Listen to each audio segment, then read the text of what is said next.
मोदी से किया वादा बुलडोजर बाबा निभाएंगे। 2024 का चुनाव हर हाल में बीजेपी को जिताएंगे। योगी ने अभी से कर ली पूरी तैयारी। प्लान जान कर उड़े अखिलेश और हैदराबाद वाले भाईजान के होश। लिख कर ले लो, योगी के इस दाव के बाद विपक्ष कुछ नहीं कर पाएगा। खुद को हारता हुआ देखेगा और आंसू बहाएगा। विपक्ष की रातें हुई गमगीन। योगी ने अभी से बना दिया 2024 का सीन। बुलडोजर बाबा का कहर ले डूबेगा। इस बार योगी बाबा ने चला ऐसा दाव, विपक्ष को मिल गया बहुत बड़ा घाव। ठंड में योगी ने निकाला विपक्ष का पसीना। जनवरी में भी याद आ गया जून का महीना। प्रधानमंत्री भी हो गए मोदी के कायल। कहा योगी जी जितना समझा था अब तो उससे भी आगे निकले। मोदी उधर अमित शाह के साथ बैठकर 2024 के चुनाव पर प्लानिंग कर रहे थे। इधर योगी बाबा ने यूपी का पूरा खाका तैयार करके मोदी को भेज दिया।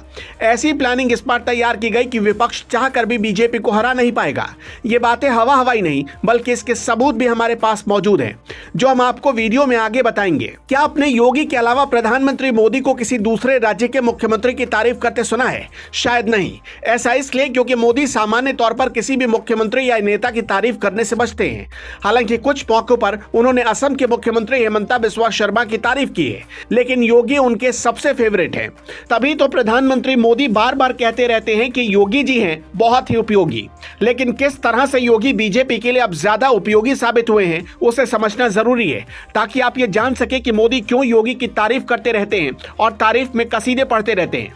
2024 के चुनाव के लिए अभी से योगी ने कौन सा ऐसा दाव चल दिया जिसकी वजह से विपक्ष की नींद गायब हो गई है, आपको वीडियो में बताएंगे। लेकिन पहले बात कर लेते हैं योगी बीजेपी के लिए कितने उपयोगी हैं। कुछ महीने पहले गुजरात में विधानसभा के चुनाव हुए थे, जिसमें भारतीय जनता पार्टी ने ऐतिहासिक जीत दर्ज की। लेकिन इस बार जिस तरह से वहां सरकार विरोधी लहर उठ रही थी, ऐसा लग रहा था मानो बीजेपी की नैया मुश्किल से ही पार लग पाएगी। लेकिन जैसे इसकी खबर मोदी को मिली, उन्होंने तुरंत योगी आदित्यनाथ को स्टार प्रचारक बनाकर गुजरात में उतार दिया। समझने वाली बात यह है कि चुनाव से ठीक पहले मोरबी में पुल टूटा था, जिसमें कई लोगों की मौत हुई थी। इस घटना के बाद विपक्ष ने बीजेपी पर जमकर हमला बोला था। लेकिन सबसे बड़ी बात यहां इसी सीट पर योगी आदित्यनाथ ने जमकर प्रचार किया, जिसका नतीजा रहा कि यह सीट भी बीजेपी बड़ी मार्जिन के साथ जीत गई। यहां गौर करने वाली बात यह है कि जिन जिन सीटों पर योगी आदित्यनाथ ने चुनाव प्रचार किया, वहां बीजेपी बड़े अंतर से जीती। यही नहीं, जब देश में कहीं भी चुनाव होता है तो बीजेपी योगी आदित्यनाथ को स्टार प्रचारक बनाकर वहां चुनाव प्रचार करने के लिए उतारती है। और ऐसा इसलिए क्योंकि योगी आदित्यनाथ ऐसे नेता हैं जिनकी पॉपुलैरिटी मोदी के बाद सबसे ज्यादा है। यह बात योगी को भी बहुत अच्छे से पता है, इसलिए 2024 की तैयारी में योगी अभी से जुट गए हैं। खबर है कि योगी आदित्यनाथ अपने सभी विधायकों और सांसदों से एक एक कर मुलाकात कर रहे हैं और उनसे उनके क्षेत्र की समस्याओं को सुनकर उन्हें किसी भी सूरत में दूर करने का आदेश दे रहे हैं।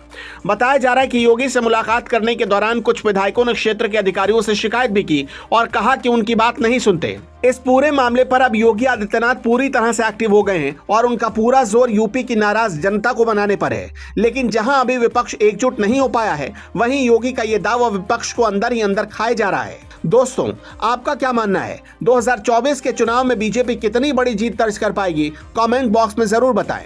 अगर आप भी योगी के सपोर्टर हैं तो वीडियो को शेयर करना ना भूलें।